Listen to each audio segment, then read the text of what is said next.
और इस बीच ईरान से बड़ी खबर आ रही है। आपको बता दें कि लोगों के जहन में दरअसल इस एक सवाल, बहुत अहम सवाल है कि ईरान के सुप्रीम लीडर की शहादत के बाद अब आखिर उनकी तदफीन कब होगी, या उनकी नमाज जनाजा कहां पढ़ी जाएगी, या उनके जो आखिरी रसूमात हैं वो कहां पर अंजाम पाएंगे। इसको लेकर कई अहम सवालात दरअसल गर्दिश कर रहे हैं, क्योंकि इससे पहले जब लबनान में वहां के लीडर को शहीद किया गया था तो उस पर भी इसी तरह के सवाल उठाए जा रहे थे। लोग ये सोचने पर मजबूर थे कि आखिर इस शहादत के बाद अब आखिरी रसूमात अदा कहां किए जाएंगे।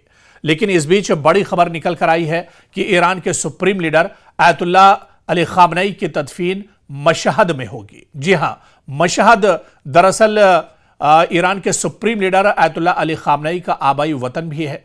ताहम आखिरी रसूमात के दिन का तयन अभी नहीं किया गया है कि आखिरी रसूमात अदा कब की जाएंगी, कहां की जाएंगी।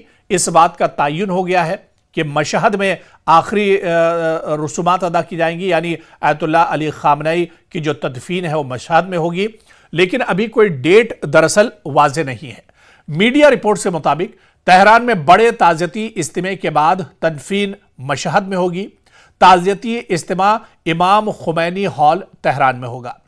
ताज़ियती तकरीब की तैयारियां दरअसल जारी हैं। टीमें दारुल हुकूमत में अवामी विदाई तकरीब के इनेकाद की मनसूबाबंदी कर रही हैं। इस तकरीब की तफसीलात बशमूल वक्त और दीगर प्रोग्रामों की मंजूरी के बाद जिम्मेदारान की जानिब से इत्तला दी जाएगी। वाज़ेह है कि आयतुल्लाह खामनई के वालिद आयतुल्लाह सैयद जवाद खामनई भी हरम इमाम रजा के अहाते में दफन है। वाज़ेह है कि अमेरिका और इजराइल के हमले में इनकी शहादत हो गई थी। हमले के वक्त वो अपने दफ्तर में ही मौजूद थे और रोजमर्रा के उमूर अंजाम दे रहे थे। आपको याद होगा कि गुज़िश्ता शनिचर यानी 28 फरवरी के रोज इजराइल ने ईरान पर पहला हमला किया था। इस हमले में तेहरान समेत कई मकामात को निशाना बनाया गया था। इन हमलों में कई आला लीडरान भी जाँ बहक हुए थे। दरअसल 1939 में आयतुल्लाह अली खामनई तेहरान के शहर मशहद में पैदा हुए थे। इनके वालिद का नाम जवाद खामनई था। वो अपने भाई बहनों में दूसरे नंबर पर थे। उन्होंने निस्बतन गुर्बत में परवरिश पाई। इब्तिदाई तालीम मशहद के एक मदरसे से हासिल करने के बाद वो आला तालीम के हुसूल के लिए इराक के शहर नजफ चले गए थे, जहां उन्होंने फ़िक़्ह की तालीम हासिल की। और 1960 से 70 की दहाई के दौरान आयतुल्लाह खामनई ने शाह ईरान के खिलाफ मुजाहरों और सरगर्मी से हिस्सा लिया था और इन्हें कई बार जेल भी जाना पड़ा था।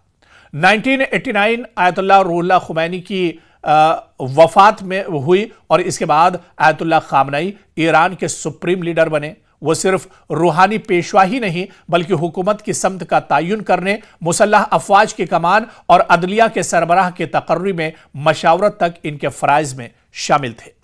तो 5 दिनों से जारी जंग के दौरान अब आप ये देखिए कि ईरान में तकरीबन 800 अफराद जाँ बहक हुए हैं, मुतादिद जख्मी हो गए हैं। ईरान भी इजराइल और अमेरिका के फौजी अड्डों को लगातार निशाना बना रहा है और ईरान भी पूरी मजबूती के साथ इस जंग में लड़ रहा है। बल्कि ईरान के पासदारान इनकलाब का कहना है कि उन्होंने अपने सुप्रीम लीडर आयतुल्लाह अली खामनई की शहादत का दुश्मन से बदला जब तक नहीं ले लेंगे तब तक वो अपने घरों को वापस नहीं लौटेंगे। और इस बीच ईरान से बड़ी खबर आ रही है। आपको बता दें कि लोगों के जहन में दरअसल इस एक सवाल, बहुत अहम सवाल है कि ईरान के सुप्रीम लीडर की शहादत के बाद अब आखिर उनकी तदफीन कब होगी, या उनकी नमाज जनाजा कहां पढ़ी जाएगी, या उनके जो आखिरी रसूमात हैं वो कहां पर अंजाम पाएंगे। इसको लेकर कई अहम सवालात दरअसल गर्दिश कर रहे हैं, क्योंकि इससे पहले जब लबनान में वहां के लीडर को शहीद किया गया था तो उस पर भी इसी तरह के सवाल उठाए जा रहे थे। लोग ये सोचने पर मजबूर थे कि आखिर इस शहादत के बाद अब आखिरी रसूमात अदा कहां किए जाएंगे। लेकिन इस बीच बड़ी खबर निकल कर आई है कि ईरान के सुप्रीम लीडर आयतुल्लाह अली खामनई की तदफीन मशहद में होगी। जी हां, मशहद दरअसल ईरान के सुप्रीम लीडर आयतुल्लाह अली खामनई का आबाई वतन भी है। ताहम आखिरी रसूमात के दिन का तयन अभी नहीं किया गया है कि आखिरी रसूमात अदा कब की जाएंगी, कहां की जाएंगी। इस बात का तयन हो गया है कि मशहद में आखिरी रसूमात अदा की जाएंगी, यानी आयतुल्लाह अली खामनई की जो तदफीन है वो मशहद में होगी, लेकिन अभी कोई डेट दरअसल वाज़ेह नहीं है। मीडिया रिपोर्ट से मुताबिक तेहरान में बड़े ताज़ियती इज्तिमा के बाद तदफीन मशहद में होगी। ताज़ियती इज्तिमा इमाम खुमैनी हॉल तेहरान में होगा। ताज़ियती तकरीब की तैयारियां दरअसल जारी हैं। टीमें दारुल हुकूमत में अवामी विदाई तकरीब के इनेकाद की मनसूबाबंदी कर रही हैं। इस तकरीब की तफसीलात बशमूल वक्त और दीगर प्रोग्रामों की मंजूरी के बाद जिम्मेदारान की जानिब से इत्तला दी जाएगी। वाज़ेह है कि आयतुल्लाह खामनई के वालिद आयतुल्लाह सैयद जवाद खामनई भी हरम इमाम रजा के अहाते में दफन है। वाज़ेह है कि अमेरिका और इजराइल के हमले में इनकी शहादत हो गई थी। हमले के वक्त वो अपने दफ्तर में ही मौजूद थे और रोजमर्रा के उमूर अंजाम दे रहे थे। आपको याद होगा कि गुज़िश्ता शनिचर यानी 28 फरवरी के रोज इजराइल ने ईरान पर पहला हमला किया था। इस हमले में तेहरान समेत कई मकामात को निशाना बनाया गया था। इन हमलों में कई आला लीडरान भी जाँ बहक हुए थे। दरअसल 1939 में आयतुल्लाह अली खामनई तेहरान के शहर मशहद में पैदा हुए थे।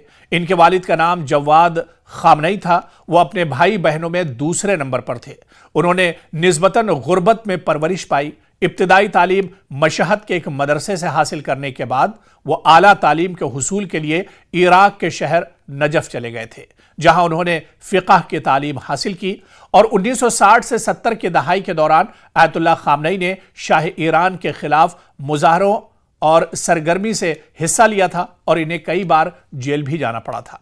1989 आयतुल्लाह रूहुल्लाह खुमैनी की वफात में हुई और इसके बाद आयतुल्लाह खामनई ईरान के सुप्रीम लीडर बने। वो सिर्फ रूहानी पेशवा ही नहीं बल्कि हुकूमत की समत का तयन करने, मुसल्लह अफवाज की कमान और अदलिया के सरबराह के तकर्री में मशावरत तक इनके फ़राइज़ में शामिल थे।